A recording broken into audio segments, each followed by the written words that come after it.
So there are, I've used this verbiage with you before, that when we're talking about a belief about which Christians can disagree, and there are way more things about which Christians can disagree than there are things that you have to believe something to be a Christian.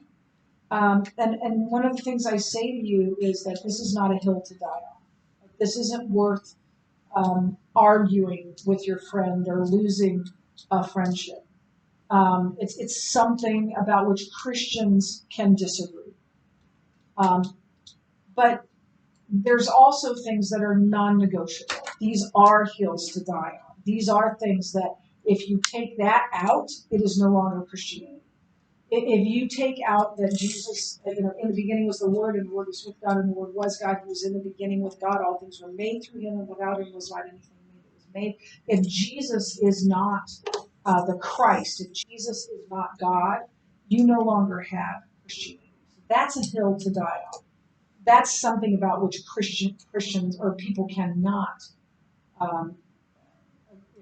cannot disagree on and still be Christians. Like if you're going to disagree with that, then you're not a Christian. Some cults, most cults really, maybe all cults, reject at least some of those things that are non-negotiable in Christianity. They will tell you they're Christian. Mormons will tell you they're Christian, but that Christ is not the incarnate Son of God. If he's just one of God's many sons and daughters, that's not Christian. I think I'll just go. What are the cardinal keys to the Christian faith?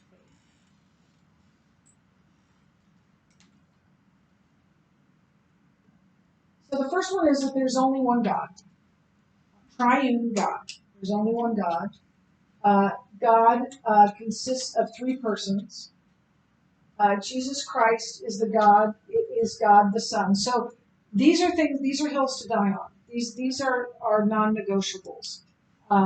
These are things about which Christians cannot disagree and still both be Christians. And then eternal life comes as a free gift. We cannot earn it. And any religion that says that you can make your way to God, you can earn your way to God, then that is not a true religion. It's either a cult or not a true religion, because we can't do it. We're incapable of it. The Bible is our only source of authority. There's not a second book or a bunch of books that are a source of authority. There are a lot of great Christian books, but none of them have the authority of the Bible. Those who do not possess eternal life will be in an eternal hell. Okay, so we're going to stop there. So the idea that Jesus died for our sins and raised so that we might have true life, that is a non-negotiable. And who Jesus is non-negotiable. And the idea that those who do not know Jesus then will not be with Jesus. And Mormons in particular deny most of these doctrines. I am going to do one last thing. I'm going to tell you about the top 10 cults in the U.S.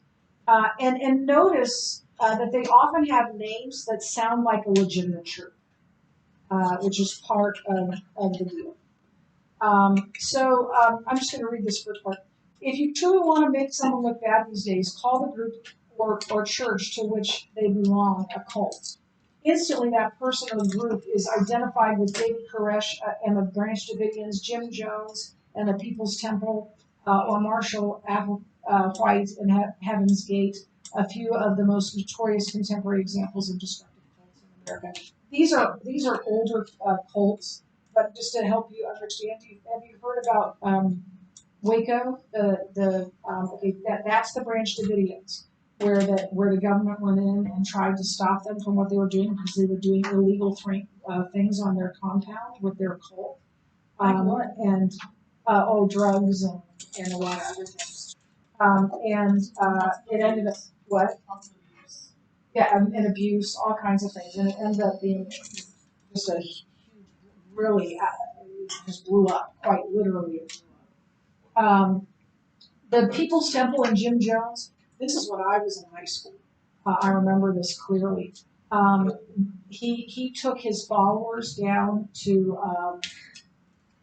Central America, and they all killed themselves as the United States started, because there are a lot of Americans in this group, and including the Jim Jones was an American, Did he kill himself as well? Yes, they all committed. Do you know the term to drink the Kool-Aid? That's where it comes from. They drank cyanide laced Kool-Aid, and nearly all, very few of them as the American military came down on them. The vast majority of them drank the literally and died. What? How many people was it? I can't remember. I'd have to look it up. And then Heaven's Gate. I've told you about them before. They were the ones that a spaceship was going to come get them and take them away to heaven. And they all dressed the same. They always all dressed the same. They had khakis and I think it was like a maroon shirt and a belt and the same tennis shoes. And they were told all to dress in their uniform and get in their beds and pull up their blankets. And they would all, and then they were all to kill themselves again. I think with the cyanide laced drink as well. And then they would be once they did that, they would be transported by this spaceship to heaven. So you can see how messed up all of that is. And the word cult creates a great amount of confusion for many religious and non-religious people.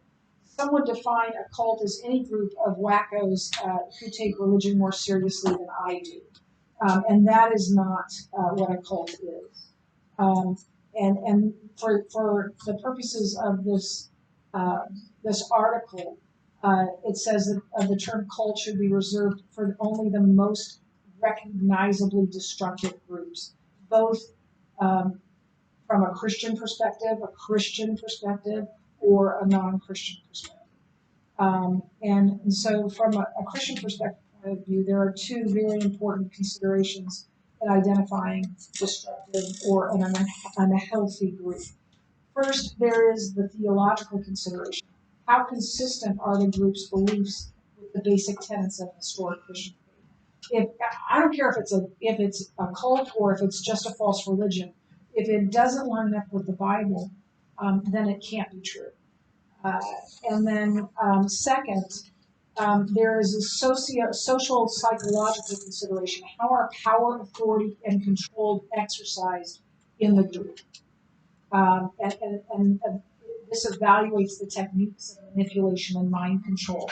And for most, for most cults, that's what they use. They use intimidation, manipulation, and mind control. Okay. Look it up. It says 918 people died. The Kool-Aid Jim Jones guy. Wow. And it said, What about Heaven's Gate? It said what?